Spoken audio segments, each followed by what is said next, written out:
Doctor Mary George madam, പുതിയ UDF സർക്കാരിന് മുന്നിൽ കടമ്പകൾ ഏറെയാണല്ലോ. എങ്ങനെയാണ് ഈ വികസന പദ്ധതികളും അല്ലെങ്കിൽ വാഗ്ദാനങ്ങളും നടപ്പിലാക്കേണ്ടത് എന്ന് മാഡം സൂചിപ്പിച്ചിരുന്നു.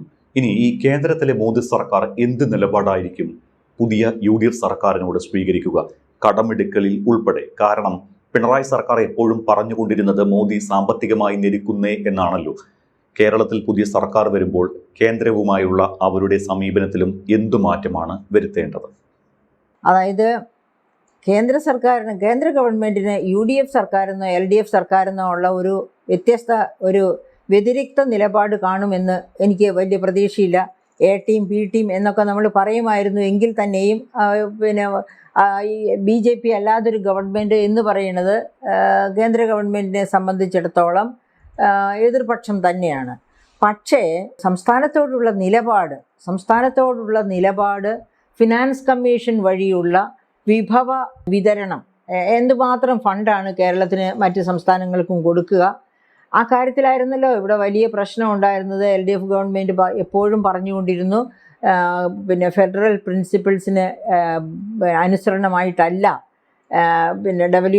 ഫണ്ടിൻ്റെ ഡെവല്യൂഷൻ, അതായത് കേന്ദ്രത്തിൽ നിന്ന് കിട്ടേണ്ട വിഹിതം എന്ന് പറഞ്ഞുകൊണ്ടിരുന്നു. അത് വളരെ നിശ്ചിതമായ വിമർശനം തന്നെ വേണ്ടതാണ്. കാരണം ഈ കേന്ദ്ര പൂളിൽ നിന്ന് കേന്ദ്ര സംസ്ഥാനങ്ങൾക്ക് അർഹമായ ഫണ്ട് എന്ന് പറയുന്നത് കേന്ദ്രം എവിടെ നിന്നെങ്കിലും കൊണ്ടുവരുന്ന ഫണ്ടല്ല. അതായത് നമ്മുടെ personal income tax, corporate income tax, അതുപോലെ തന്നെ സെൻട്രൽ എക്സൈസ്, കസ്റ്റംസ്, ഈ പ്രധാനപ്പെട്ട 4 വരുമാന മാർഗങ്ങൾ, അതാണ് സെൻട്രൽ പൂളിലേക്ക് വരുന്ന പ്രധാനപ്പെട്ട വരുമാനങ്ങൾ. ഈ 4ഉം ഈ നാട്ടിലെ മുഴുവൻ ജനങ്ങൾക്കും അർഹതപ്പെട്ടതാണ്. അതല്ലാതെ കേന്ദ്ര ഗവൺമെൻറ്റിനോ ഏതെങ്കിലും സംസ്ഥാന ഗവൺമെൻറ്റുകൾക്കോ മാത്രം അർഹതപ്പെട്ടതല്ല. അപ്പോൾ ഈ ഫണ്ടിൻ്റെ വിതരണം, സംസ്ഥാനങ്ങളിലേക്കുള്ള വിതരണം, അതിലാണ് വികലമായ നിലപാടുകൾ 15th ഫിനാൻസ് കമ്മീഷൻ കൈക്കൊണ്ടത്. അപ്പോൾ അതിൻ്റെ ഡീറ്റെയിൽസിലേക്ക് ഞാൻ പോകുന്നില്ല. അങ്ങനെ കൈക്കൊണ്ടിരുന്നു. അങ്ങനെ പ്രത്യേകിച്ച് അതായത് ഏറ്റവും പ്രധാനപ്പെട്ട ഒരു പോയിന്റ് മാത്രം ഞാൻ വീണ്ടും എടുത്തു പറയാം. അത് ആവർത്തന വിരസമാകുമെങ്കിൽ പോലും, അതായത് ഇന്ത്യയുടെ പോപ്പുലേഷൻ 1971 സംസ്ഥാനങ്ങളിലെ പോപ്പുലേഷൻ വെച്ചായിരുന്നു 15ാം ധനകാര്യ കമ്മീഷൻ വരെയുള്ള എല്ലാ ധനകാര്യ കമ്മീഷനും ഈ സെൻട്രൽ പൂളിൽ നിന്നുള്ള ഫണ്ട് താഴേക്ക് കൊടുത്തിരുന്നത്. അത് ന്യായയുക്തമായിരുന്നു. പക്ഷേ 2015 മുതൽ വന്ന, അതായത് 15ാം ധനകാര്യ കമ്മീഷൻ എന്ത് ചെയ്തു? 1970 പോപ്പുലേഷൻ എന്ന ആ ബേസ് 2011 പോപ്പുലേഷനാക്കി മാറ്റി. അവിടെയാണ് അടിതെറ്റിയത്. അപ്പോൾ 1970 കേരളത്തിൻ്റെ പോപ്പുലേഷൻ എത്രയായിരുന്നു? ഇന്ത്യയുടെ പോപ്പുലേഷൻ്റെ 3.83%. ആ കേരളത്തിൻ്റെ പോപ്പുലേഷൻ 2011 എത്രയായി? 2.63%. അപ്പോൾ വലിയ 1% ഡിഫറൻസ്, ഒന്നിലധികം ശതമാനത്തിൻ്റെ ഡിഫറൻസ്, ഡിക്ലൈൻ, താഴ്ചയാണ് പോപ്പുലേഷനുണ്ട്. എന്തുകൊണ്ടാണ് പോപ്പുലേഷൻ ഇങ്ങനെ താഴ്ന്നു പോയത്? ഇന്ത്യയുടെ പോപ്പുലേഷൻ പോളിസി കേരളവും പോലെയുള്ള സദേൺ സ്റ്റേറ്റ്സ് ഫോളോ ചെയ്തു. എന്തായിരുന്നു ഇന്ത്യയുടെ പോപ്പുലേഷൻ പോളിസി? പോപ്പുലേഷൻ കുറച്ചു കൊണ്ടുവന്ന് ഒരു സ്റ്റേബിൾ പോപ്പുലേഷൻ, അതിന് replacement rate of growth of population എന്ന് പറയും ഇംഗ്ലീഷിൽ. ആ replacement rate of growth of പോപ്പുലേഷനിലേക്ക്, അതായത് പോപ്പുലേഷൻ എപ്പോഴും സ്റ്റേബിളായിരിക്കുക, റീപ്ലേസ് ചെയ്തുകൊണ്ടിരിക്കുക, ഒരുപാട് കുതിച്ച് ചാടാനും പാടില്ല, താഴേക്ക് പോകാനും പാടില്ല. അങ്ങനത്തെ replacement rate of growth of പോപ്പുലേഷനാണ് ഇന്ത്യ വിഭാവന ചെയ്തത്. അതിനനുസരിച്ച് കരുക്കൾ നീക്കിയ സദേൺ സ്റ്റേറ്റ്സിലൊക്കെ പോപ്പുലേഷൻ കുറഞ്ഞു. നോർത്തേൺ സ്റ്റേറ്റ്സിൽ അവർ ആ കരുക്കൾ നീക്കിയില്ല, പോപ്പുലേഷൻ പോളിസി ഫോളോ ചെയ്തില്ല. അതായത് ഗവൺമെൻറ് ഓഫ് ഇന്ത്യയുടെ പോളിസി ഫോളോ ചെയ്യാത്ത അവർക്ക് പോപ്പുലേഷൻ വർദ്ധിച്ചു. ഈ 15ാം ധനകാര്യ കമ്മീഷൻ അവർക്കൊക്കെ വാരിക്കോരി കൊടുത്തു. അത് എവിടുന്നാണ് എടുത്തത്?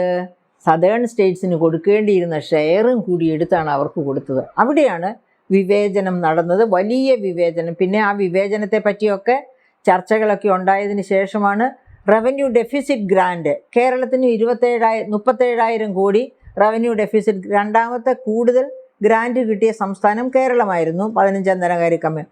ഒന്നാമത്തേത് വെസ്റ്റ് ബംഗാളായിരുന്നു, അവർക്ക് 42,000 കോടി കിട്ടി. കേരളത്തിന് 37,000 കോടി കിട്ടി. പിന്നെയും മറ്റു ചില സംസ്ഥാനങ്ങൾക്കും അങ്ങനെ കിട്ടി.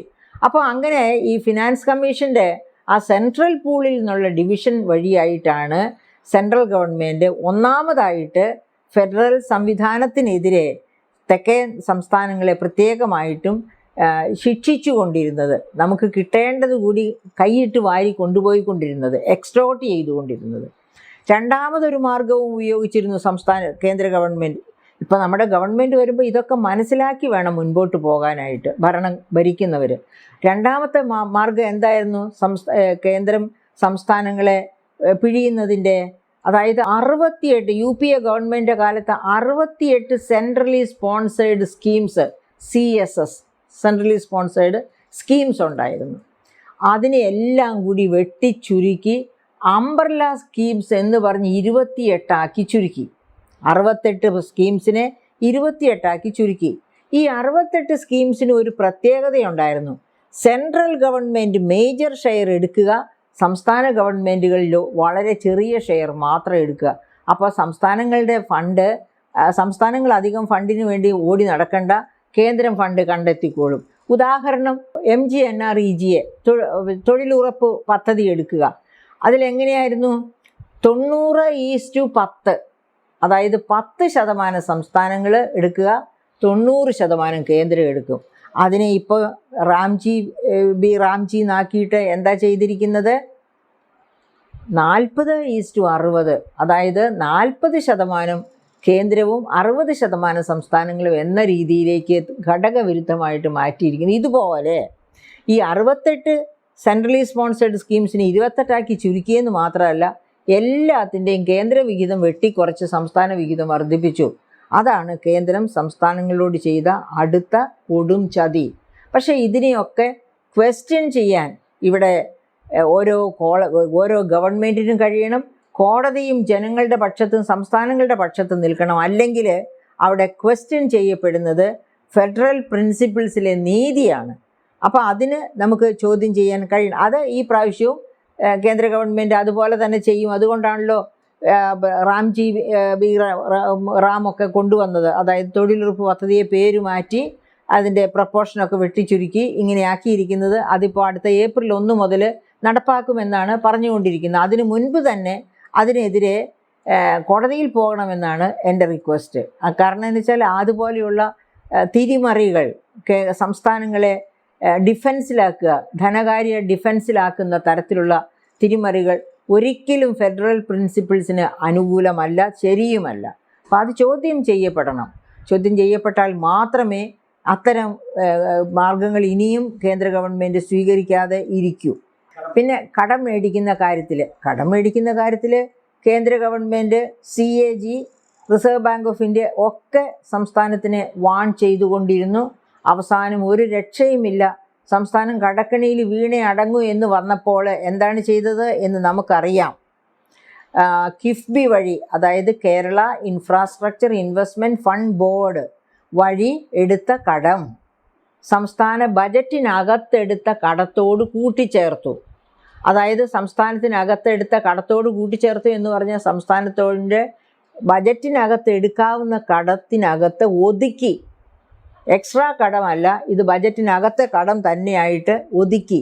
അങ്ങനെയാണ് അത് ചെയ്തത്. അതുപോലെ KSSPL, Kerala social security pension fund limited, അതും ബജറ്റിനകത്തേക്ക് ഒതുക്കി. ആ ഒതുക്കിയ കണക്ക് ഞാൻ ഇതിനു മുൻപ് തന്നെ പറഞ്ഞിട്ടുള്ളതാണ്. ഞാൻ ഒരിക്കൽ കൂടി ആ കണക്ക് പറയാൻ റെഡിയാണ്.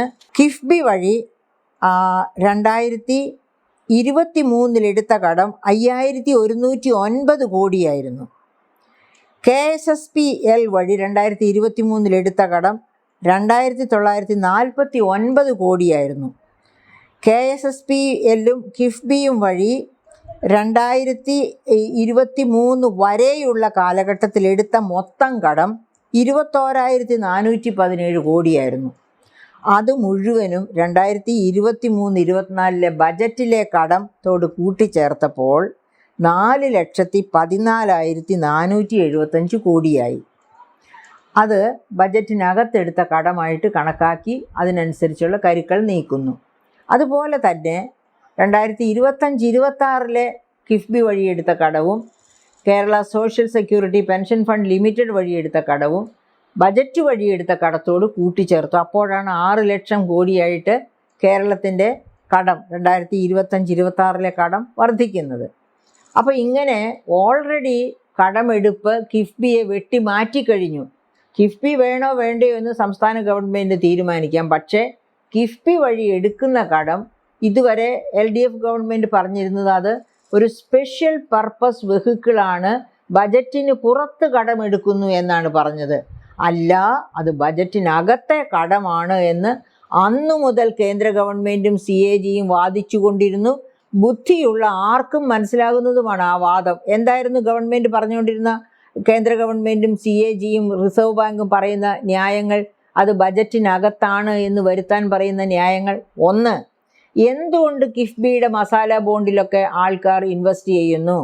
കാരണം അത് ഗവൺമെൻറ്റിൻ്റെ സോവറിൻ ഗ്യാരണ്ടി, ഗവൺമെൻറ്റാണ് അതിൽ ഗ്യാരണ്ടി കൊടുത്തിരിക്കുന്നത്. സംസ്ഥാന ഗവൺമെൻറ് ഗ്യാരണ്ടി കൊടുത്തത് കൊണ്ട് അതിൽ ഇൻവെസ്റ്റ് ചെയ്ത് സംസ്ഥാന ഗവൺമെൻറ് കടക്കണിയിൽ പോവുകയോ എന്തെങ്കിലും സംഭവിച്ചാൽ ഹൂ വിൽ ബെയർ? കേന്ദ്ര ഗവൺമെൻറ്, ഫെഡറൽ സംവിധാനത്തിൽ കേന്ദ്രം അതിനെ ബെയിൽ ഔട്ട് ചെയ്യും.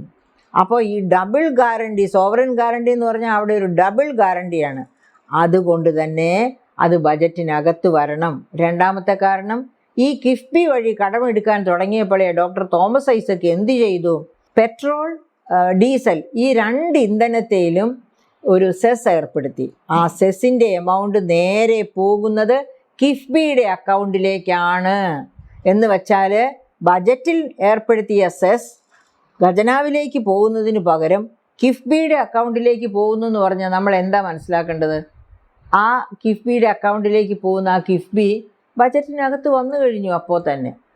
അപ്പോൾ അത് രണ്ടാമത്തെ ന്യായം CAGയും ഒക്കെ ചൂണ്ടിക്കാട്ടിയേ. മൂന്നാമത്തെ ന്യായം എന്താണ്? ഒരു മോട്ടോർ വെഹിക്കിൾ ടാക്സ് കൊണ്ടുവന്ന് ഇമ്പോസ് ചെയ്തു. അതായത് 50% മോട്ടോർ വെഹിക്കിൾ ടാക്സ് കിഫ്ബിയുടെ അക്കൗണ്ടിലേക്ക് പോകണം എന്ന് തീരുമാനിച്ചു. മോട്ടോർ വെഹിക്കിൾ ടാക്സും ബജറ്റിൽ കൊണ്ടുവരുന്നതാണ്, അതും പോകേണ്ടത് ഖജനാവിലേക്കാണ്. ഖജനാവിലേക്ക് പോകുന്നതിന് പകരം കിഫ്ബിയുടെ അക്കൗണ്ടിലേക്ക്. അപ്പോൾ ഈ 3 കാരണങ്ങൾ ചൂണ്ടിക്കാണിച്ചാണ് കേന്ദ്ര ഗവൺമെൻറ്റും കിഫ്ബിയും കൺട്രോളർ ആൻഡ് ഓഡിറ്റർ ജനറലും സെൻട്രൽ റിസർവ് ബാങ്ക് ഓഫ് ഇന്ത്യയും പറഞ്ഞത് കിഫ്ബി സ്പെഷ്യൽ പർപ്പസ് വെഹിക്കിളല്ല, ബജറ്റിനകത്ത് തന്നെ ഉള്ളതാണ്, ബജറ്റിനകത്ത് തന്നെ അതിനെ ഉൾപ്പെടുത്തണമെന്ന്. അപ്പോൾ ഇങ്ങനെ ഇപ്പോൾ അത് ബജറ്റിനകത്ത് ഉൾപ്പെടുത്തിയിട്ടുണ്ട്. ഇനി ഗവൺമെൻറ് തീരുമാനിക്കേണ്ടത് ഈ കിഫ്ബി എന്ന ഒരു സ്പെഷ്യൽ പർപ്പസ് വെഹിക്കിളിൻ്റെ ചട്ടക്കൂട് വേണോ? ആ ചട്ടക്കൂടിനെ വരിഞ്ഞു കെട്ടി അതിനെ കൊണ്ടു നടക്കുന്ന വലിയ ശമ്പളം പറ്റുന്ന പെൻഷനായിട്ട് 2018 പെൻഷനായ ആളാണ് അതിൻ്റെ തലപ്പത്തിരിക്കുന്ന ആൾ. ആ 2018 മുതൽ 26 വരെ 8 വർഷം അദ്ദേഹം ഉയർന്ന, അദ്ദേഹം മാത്രമല്ല അതിനകത്ത് വേറെ പലരും ഉണ്ട് ഇതുപോലെയുള്ള ഇൻസ്റ്റിറ്റ്യൂഷൻസിലൊക്കെ വലിയ ശമ്പളവും പറ്റി ഖജനാവ് മുടിച്ചുകൊണ്ടാണ് അവരവിടെ ഇരുന്ന് ഈ കിഫ്ബിയെയും ഒക്കെ മുമ്പോട്ട് കൊണ്ടുപോയിക്കൊണ്ടിരിക്കുന്നത്. അപ്പം അങ്ങനെ അപ്പോയിൻ്റ് ചെയ്തിരിക്കുന്നവരെയൊക്കെ പിരിച്ചുവിടുക, കിഫ്ബി തന്നെ പിരിച്ചുവിടുക. എന്നിട്ട് അതത് വകുപ്പുകൾക്ക്, അതായത് ഇപ്പോൾ 3-4 മിഷനുകളായിട്ടാണ്, ആർദ്രം മിഷൻ, ലൈഫ് മിഷൻ എന്നൊക്കെ പറഞ്ഞ് 3-4 മിഷനുകളായിട്ടാണ് ഇവിടുത്തെ മുഴുവൻ വികസന പ്രവർത്തനങ്ങളും കിഫ്ബിയെ കൊണ്ട് ചെയ്യിക്കുന്നത്. കിഫ്ബിയും ഊരാളുകൾ ലേബർ സൊസൈറ്റിയും കൂടി. അതിന് പകരം ഇവിടുത്തെ എല്ലാ തൊഴിലാളി യൂണിയനുകൾക്കും ജോലി കിട്ടത്തക്ക, അതായത് ട്രേഡ് യൂണിയനുകൾക്കും ഊരാളുകൾ സൊസൈറ്റിക്ക് മാത്രമല്ല ആരും തൊഴിൽ അന്വേഷിച്ച് നടക്കുന്ന ആർക്കും തൊഴിൽ കിട്ടത്തക്ക രീതിയിലാക്കണം. അതുപോലെ തന്നെ കിഫ്ബിയുടെ ചട്ടക്കൂടാകെ തകർത്തെറിഞ്ഞ് ഈ 4 മിഷൻ മോഡുകളെയൊക്കെ മാറ്റി യഥാർത്ഥത്തിൽ ഓരോ വകുപ്പിനും കൊടുക്കുക. ആ വകുപ്പിൻ്റെ അതായത് ഇൻഫ്രാസ്ട്രക്ചർ, ഭൗതിക ഇൻഫ്രാസ്ട്രക്ചറിൻ്റെ നിർമ്മാണ ചുമതല കൊടുക്കേണ്ടത് PWDക്ക് തന്നെയാണ്. PWDയിൽ ഇഷ്ടം പോലെ പ്രഗത്ഭരായ എൻജിനീയേഴ്സ് ഇരിക്കുകയാണ്. അവരെ വെറുതെ നോക്കിയിരുത്തിക്കൊണ്ടാണ് കിഫ്ബി ഏറ്റെടുത്തുകൊണ്ട് പോയി. നമുക്കറിയാം കടലുണ്ടിയിലെ പാലം തകർന്നു വീഴുന്നതിൻ്റെ ദൃശ്യം ഇപ്പോഴും മനസ്സിലുണ്ട് എൻ്റെ. കിഫ്ബി ചെയ്തതാണേ. അതുപോലെ എത്രയെത്ര റോഡുകൾ, എത്ര സംരംഭങ്ങൾ അവർ തന്നെ വലിയ പ്രാഗൽഭ്യം ഉണ്ടെന്നും പറഞ്ഞ് ചെയ്ത് താഴെ വീഴും നമ്മൾ കണ്ടു. അപ്പോൾ ഈ കിഫ്ബി എന്ന് പറയുന്നത് വേണോ വേണ്ടയോ എന്നൊക്കെയുള്ള കാര്യങ്ങൾ സമഗ്രമായി ചിന്തിച്ച് യുക്തിസഹമായ തീരുമാനമെടുക്കുക. ഗവൺമെൻറ്റിന് നിലനിൽക്കാൻ കഴിയണമെങ്കിൽ ജനശ്രദ്ധ പിടിച്ചു പറ്റാൻ കഴിയണമെങ്കിൽ, ജനോപകാരപ്രദമായിട്ട് ഭരിക്കാൻ കഴിയണമെങ്കിൽ, മൂലധന നിക്ഷേപം നടത്താൻ കഴിയണമെങ്കിൽ, വിദ്യാഭ്യാസപരമായിട്ടൊക്കെ ക്വാളിറ്റി വിദ്യാഭ്യാസം നൽകാൻ കഴിയണമെങ്കിൽ ഒക്കെ ഇത്തരം തടസ്സങ്ങളെ തട്ടിമാറ്റി മുൻപോട്ട് പോകാനുള്ള സാമർഥ്യം ഗവൺമെൻറ് കാണിക്കണം.